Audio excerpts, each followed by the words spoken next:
You are welcome to the Guru's perspective. I've been issue as I have always done.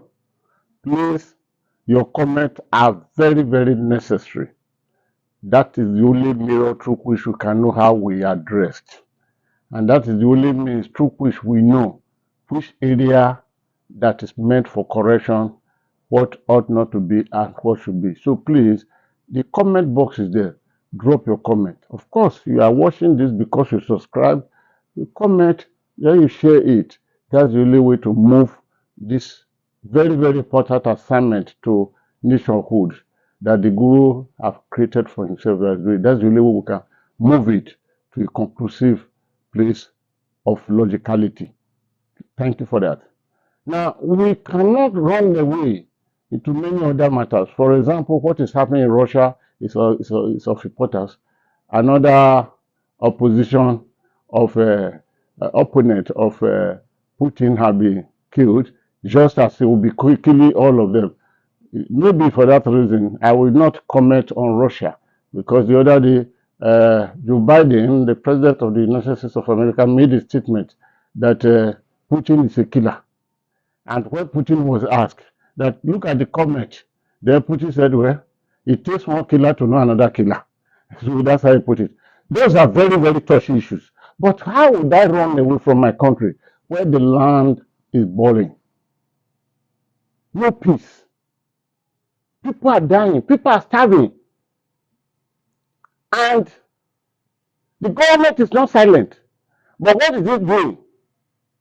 Moving around, achieving nothing, at least for the people. We need to look into the matter.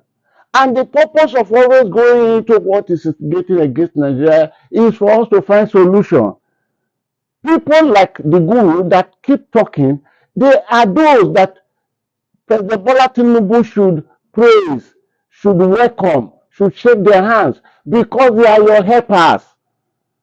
The thousands and thousands of special assistants in this, helper in this, they are not helpful to him because they will always tell the man what he wants to hear. Oh my God, the office of presidency, the occupant of that office is a slave to a very large extent. He's a slave because he is secluded from realities of life. He is secluded from reality of his environment. For example, he was in Lagos already and he was going to the mosque to go and pray. As he drove past the Dumota down, when the whole people, these were the people that voted APC, these were the people that voted Bola Tinubu just February last year. They were not shouting, a big power, a big power. Let me ask you one thing. Do you think that all those shouting, Bola Tinubu would have heard one of it from inside the car, bulletproof car that he was? No. Those who open their door, those who will hear it, which of them will have the gut to go and meet Bola Tinubu and say, Oga, when we go to Dumota the other day, this is how the people were shouting. Oh. This is bad. Nobody. So it is from those like us that he will hear the truth. The country is not at ease. Things have fallen apart. And there is no center, seemingly so now, that can hold anything back. And the center we have, or the center we would have always depended upon that will hold things back, remains the presidency and the occupant of that seat. At critical times like this, would that be President Bola Tinubu? But it's not. So let us evaluate a few things. Why would the president run out of steam so early? Because with the policies they are dishing out from CBN, from the ministry, from that, it means there are no cogent ideas left. So it's like a girl that did not keep herself so decent, that became pregnant. And we do something, we see them around the world, and say, okay, the first calculation that will bring out his fate and everything will be which of these men that I'm going out with is richer, or which one has a character or family behind. You say, okay, Joseph, that thing we did the other day, I never knew it has resulted into pregnancy. Let that person say, I'm not. Don't mention it too. You think, am I that foolish that I wouldn't know that you have social person, you have social person? The girl will now embark on a journey of elimination by identification. He will now move to Yakubu. Yakub. That thing, I never knew that it will return to pregnancy. And my grandmother, just 3 months ago, she dreamt and said in the dream that I would die if I embark on abortion. Yakubu said, it's acting. You know, in my family, it will not be allowed. Okay. So that is what the policy of the present government is looking like.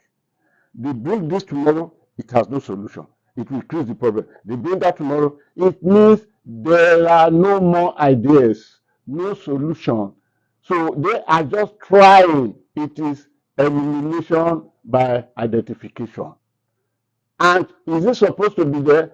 On this, I will still talk to President Bola Tinubu. Sir, you need to do more. What did you come out with? You said presidency of Nigeria has been your lifetime ambition. The day you went in to Aso Rock to tell President Muhammad Buhari that you want to run for the presidency, when you came out after seeing President Muhammad Buhari, what you said when you sat with journalism, this was your lifetime ambition. Of course, nobody will deny you that. We know. But what were the plans you have to bring your lifetime ambition to be memorable with the people of Nigeria, that many years after you would have gone, you would have joined your ancestors, they will be saying, that man president, when he came, this is what he did, this is what he did. If not for him, Nigeria went gaga. Because we are not seeing it now. It means you were nourishing this ambition for lifetime until you attain the age of 72 without any cogent plan of this is how we put this, this is how it is looking like now. And for this reason, I will still evaluate a few things with you. Please look at this. If you don't have time of reading newspapers, if you cannot even sit down and watch the television because you are so occupied, I pity your office, you are so occupied. If those who are appointed, they can never tell you the truth. Just a few days ago, something happened in this country. Sir, I will come back for full analysis of this. But let me tell you this first of all.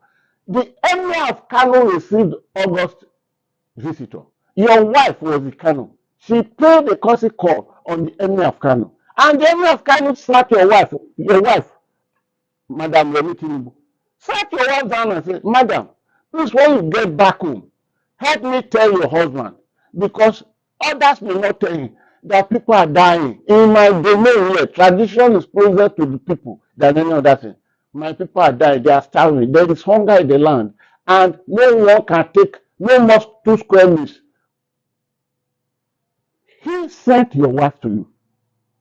Then 3 days ago, the northern traditional rulers, they gathered together in Kaduna, and the Sultan of Sokoto, the Caliphate head, spoke on behalf of all the traditional rulers, and they told you, the man read out the communique and told you that people are dying, that this is not good, and time is running out, that will be solution, not all this one. And about 3 weeks ago, the Oni of Ife, the Adimula Gbogbo Yoruba, who is your own from beginning, told you or told the whole world that people are dying, things are bad. Then bring these 3 witnesses, team get together with what your own people told you at Idumota. A big power, a big power. What's the meaning of a big power? You will know, sir. Things are gone out of hand. What would you do to return back to the trajectory that will do anything for the people? Because every action, there is consequences. Every action, there is consequences. But, sir, I will not just leave you alone. I take the responsibility. I will return back to analyze the issue that is happening with you.